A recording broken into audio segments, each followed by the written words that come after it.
हाय। कल एक cabinet meeting हुई आसाम में, जिसके अंदर ये डिसीजन लिया गया कि बीएड और बीटीसी दोनों के स्टूडेंट्स जो हैं प्राइमरी वैकेंसीज जो आसाम में आने वाली हैं उसके अंदर पार्ट ले सकते हैं 1 से लेके 5 तक की वैकेंसी में। और इसके ऊपर कई सारे कन्फ्यूजन्स थे। उसके ऊपर जो भी नए अपडेट आए हैं आज की डेट में 27 अगस्त 2023 को, वो मैं आपको बताने जा रहा हूं और पूरा खेल समझा दूंगा कि क्यों आसाम सरकार ने ये चीज़ निकाल के दी इस नोटिफिकेशन में कि ये बीएड और बीटीसी दोनों के स्टूडेंट अप्लाई कर सकते हैं, जबकि सुप्रीम कोर्ट ने ये बात कह दी है कि बीएड वाले पूरे इंडिया में कहीं पे भी 1 से लेके 5 तक की जो वैकेंसी आती है स्कूल्स में पीआरटी की, उसमें अप्लाई नहीं कर सकते हैं। तो हाय, मेरा नाम है अक्षय और शुरू करते हैं इस वीडियो को। देखिए, सबसे पहले मैं आपको बता दूं, आसाम के अंदर जो लोअर प्राइमरी और अपर प्राइमरी एलपी और यूपी के स्कूल्स हैं उसके अंदर वैकेंसी का ये नोटिफिकेशन निकाला गया है, जिसके अंदर ये तमाम चीज़ें बताई गई हैं कि इस तरह से क्राइटेरिया होगा। और मैं आपको बता दूं, अब कोई भी एग्जाम नहीं होगा, नो एग्जाम। जैसे कि मैं आपको बताऊं कि पहले उत्तर प्रदेश में टेट, जो स्टेट टेट होता था, उसके बेसिस पे ले लिया जाता था। मेरी बहन का सिलेक्शन भी उसी पे हुआ था, ठीक है, 2016 में। और बीटीसी के बच्चों को सिर्फ लिया जाता था।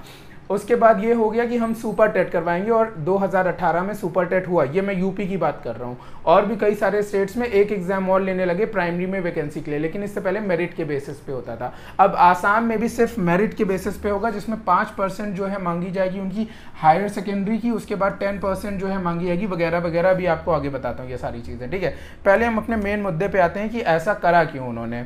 रनूज पेगू जी के ऑफिशियल ट्विटर हैंडल से ये खबर आई है कि जो रिक्रूटमेंट पॉलिसी होगी अब उसके लिए वेटेज मांगा जाएगा, जिसमें एक मेरिट लिस्ट तैयार होगी, ठीक है, एक मेरिट लिस्ट। जैसे कि मैंने अभी आपको बताया यूपी में पहले हुआ करती थी, ठीक है। हायर सेकेंडरी के 5% लिए जाएंगे, ग्रेजुएशन के 10%, डीएलएड में 5% और टेट जो होगा उसके 80%। इसी बेसिस पे एक मेरिट तैयार होगी और जो लोग मेरिट में आ जाएंगे उसकी कट ऑफ के बेसिस पे उनको स्कूल्स अलॉट कर दिए जाएंगे। अब कोई एंट्रेंस एग्जाम नहीं होगा इस प्राइमरी वैकेंसी के लिए, ठीक है।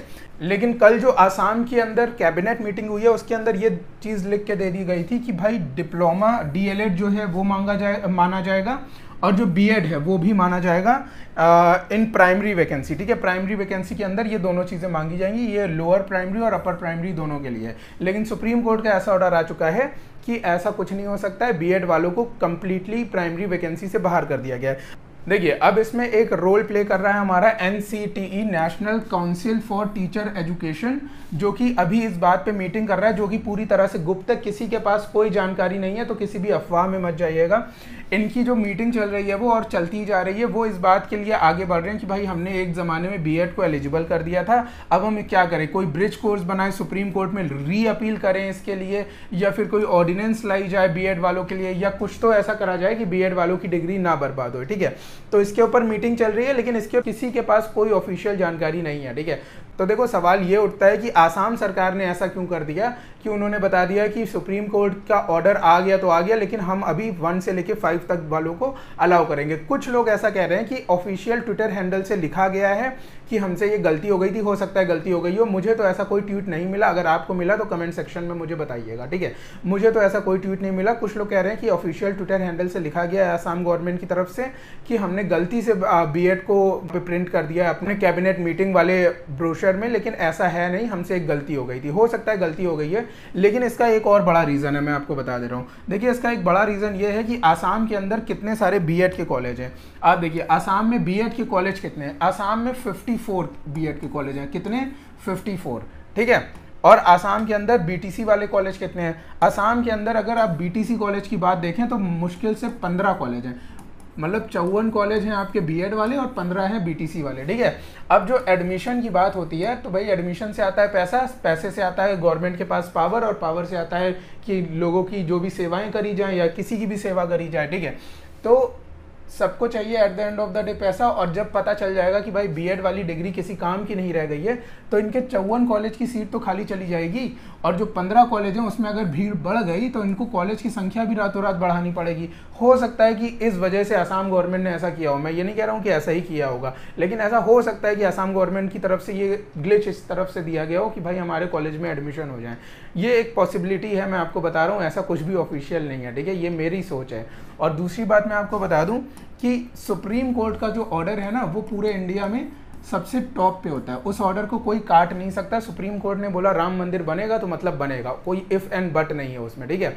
इसी वजह से मैं आपको बताऊंगा कि एनसीटीई जो कर रहा है वो सुप्रीम कोर्ट के ऑर्डर को काट नहीं रहा है, वो री अपील करेगा, ब्रिज कोर्स बनाएगा, ऑर्डिनेंस लाएगा, और भी कई जो अल्टरनेटिव है उनके ऊपर बात चल रही है। या फिर ये हो जाएगा कि भाई सुप्रीम कोर्ट के ऑर्डर को ही मान लिया जाए और बीएड और बीटीसी वालों के लिए टीजीटी पीजीटी की वैकेंसी निकाली जाए।